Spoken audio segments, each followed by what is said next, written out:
Então, baseado nisso, né, hoje, se você hoje na lupazinha lá do Instagram, faça o teste, hashtag Julian Lemos. É uma explosão. Se você for no YouTube, tem canais no YouTube, e eu vou fazer o meu canal agora, tá? Até com esse nome aqui, deixa eu te falar, que já monetizando milhões de visualizações, eu não sei nem quem é, cara. Então isso é muito bacana, né? Porque os cortes que fazem exatamente trazendo a lucidez às pessoas.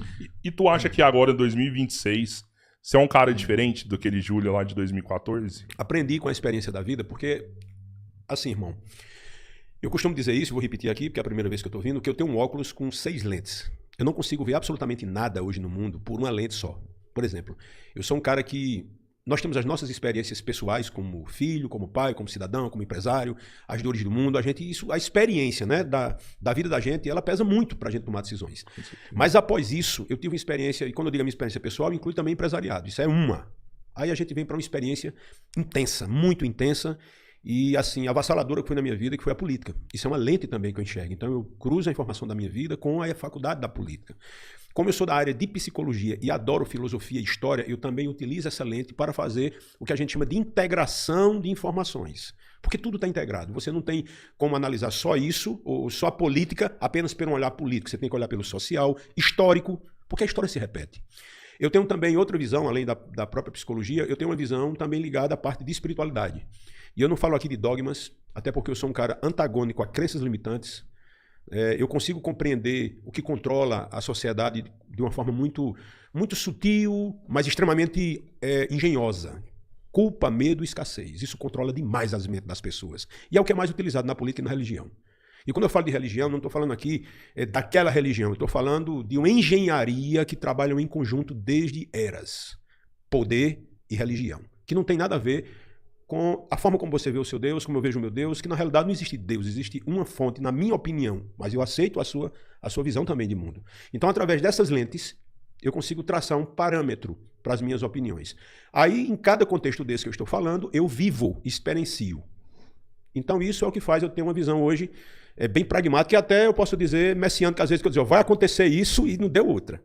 De muitas coisas. Eu acho que é isso que conecta as pessoas. Você tendo várias visões de um mesmo ponto, as visões, por várias vezes, elas vão ser divergentes. O Sim. que eu enxergo não é o que você vê e vice-versa. Mas nunca é. Quando você tem conflitos de percepções dentro das visões que você tem, das lentes que você usa, qual que é a que prevalece? Aí vem aquilo que as pessoas estão se perdendo. Autocrítica. Quando a gente vai falar aqui sobre... Eu vou citar aqui um exemplo. É minha opinião, tá? Cada um acredita de um jeito, mas é a minha opinião e o que eu vivo. Quanto mais eu me aproximo da ciência, da filosofia, da história, do comportamento humano, à luz da psicologia também, da história, isso mais me aproxima do que eu chamo do divino. Isso me aproxima muito mais dele. Então, eu consigo ter uma visão sempre ampla.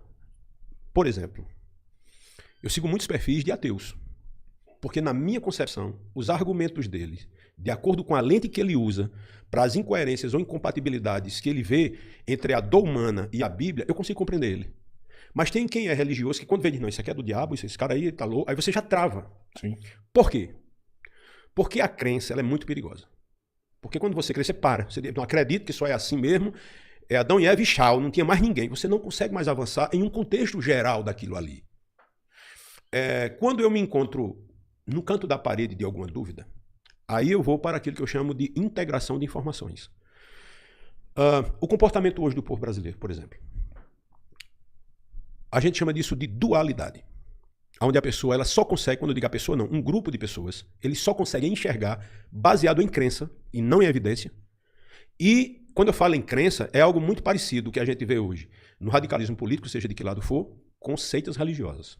É muito parecido. Por quê? Você crê. Você crê e acabou a conversa, e você crê que o cara que vive com o tombo vai para o inferno e acabou, se é isso mesmo, você acredita que o cara que se o cara usar cannabis ele está pecando e é punho. Então é crer. Mas qual é a evidência mesmo?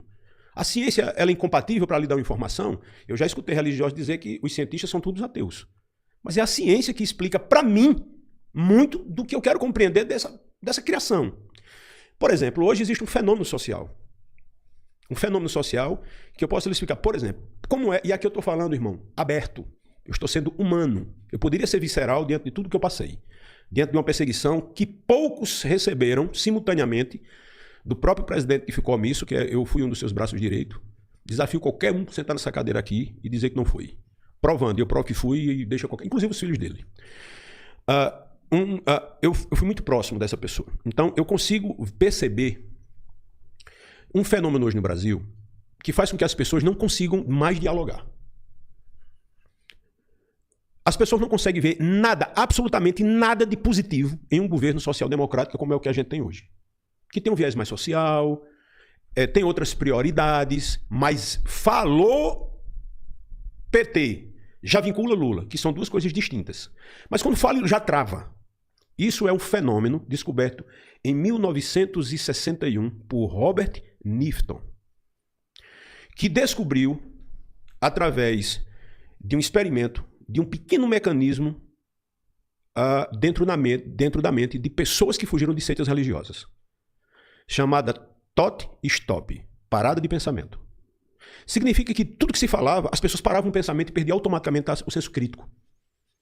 Eles conseguiram perceber que essas pessoas se livraram disso quando saíram daquelas seitas, que os líderes religiosos não controlavam apenas o pensamento, mas o que eles iriam pensar. E quando você cruza essa informação, você vê que o radicalismo hoje, religioso, ele se fundiu com um pensamento político, que não é ideológico. Não existe um pensamento ideológico quando a gente fala de bolsonarismo. E eu não estou atacando o bolsonarismo. Porque eu vou lhe dizer outra coisa, viu, Rodrigão? Preste bem atenção. As pessoas estão errando na leitura sobre o bolsonarismo. O Bolsonaro, que é o líder do bolsonarismo, e é um pseudo-líder de direita que não tem nada de direita, ele é um semifascista, ele é um populista. Mas vamos lá. Bolsonaro e o bolsonarismo, e essas pessoas que são mais agressivas, elas são o sintoma do que Carl Jung falava que acontecia na consciência coletiva de um povo. Quando um camarada diz o seguinte, ainda que ele não seja aquilo, mas ele puxa para si esse magnetismo do que Collor fazia. Por exemplo, em pleno campanha de Collor de Mello, ele era contra os marajás. Então, caçador de marajá. Cara, sou marajá, cara ganha 40 mil conto. Então ele jogava aquilo pra massa. E quem não se revoltava com isso? Mas ele era o próprio marajá, pô. Mas ele captou aquela imagem. Eu vou te falar que é como o cara chegar assim hoje e dizer assim, ó. Rapaz, eu não aguento mais pagar imposto. Qualquer um que tá numa sala vai dizer. É isso aí. Aí o cara diz, rapaz, acabaram de assaltar aqui minha filha num carro. Só que ele não sabe que a filha dele tava descendo de um carro de R$1 milhão, blindado e tal. E o cara tá escutando a conversa que ele tem uma bis. Aí ele tá só escutando e concordando. Aí o cara que tá aqui controlando a narrativa, e quem controla a narrativa é quem tá em cima, viu, meu irmão? Não é quem tá embaixo, não. Ele diz, vamos lutar contra isso. Aí o cara que tá lá, bora! Aí entra também. Só que não existe o mesmo barco nessa parada. Ele tá só acompanhando uma narrativa. E é isso que acontece hoje no Brasil. As pessoas seguem um fluxo simplesmente baseado em uma narrativa, mas sem nenhuma raiz. Não existe raiz, por exemplo. Qual é a ideologia? Ideologia é ideias de um bolsonarismo. Não tem. Qual é um plano de país? Qual é a ideia? Para a educação, por exemplo. Quais são os pilares de um Estado? Economia, educação, infraestrutura, segurança pública. Qual é a ideia disso aqui? Não tem. Veja só, eu fui parlamentar. Eu tenho legitimidade de falar sobre isso. Tem que ter outro parlamentar aqui para vir debater comigo. Se o cara não adianta, cara. Você está dentro de um parlamento. Você vai ver nitidamente ali um confronto de duas alas políticas, não ideológicas. Não caiam nisso. Duas alas políticas. Um é governo e outro não é governista. Um está ali para desmanchar e atacar o governo. Mas você vê de um lado o pessoal do centro-esquerda e do campo progressista. Lutando, eu vou dar exemplos aqui, do macro ao menor. Seja o Vale Gás, ou seja o benefício de faculdade para cotas. Eu estou falando de vários fatores. Do outro lado, você não vê ninguém lutando por nada. Você vê o combate diretamente dessa bancada à bancada de esquerda e de progressismo. E esse aqui está só combatendo para poder escapar com as pautas dele. Então, de um lado, ainda que você bote defeito, tem alguém de um lado, e eu não sou um cara, eu não sou petista não, irmão. Eu sou progressista. Eu sou do centro. Eu consigo interagir com os dois lados, eu consigo enxergar com muita dificuldade alguma coisa boa da direita, alguma coisa boa que eu teria que pensar com muita dificuldade.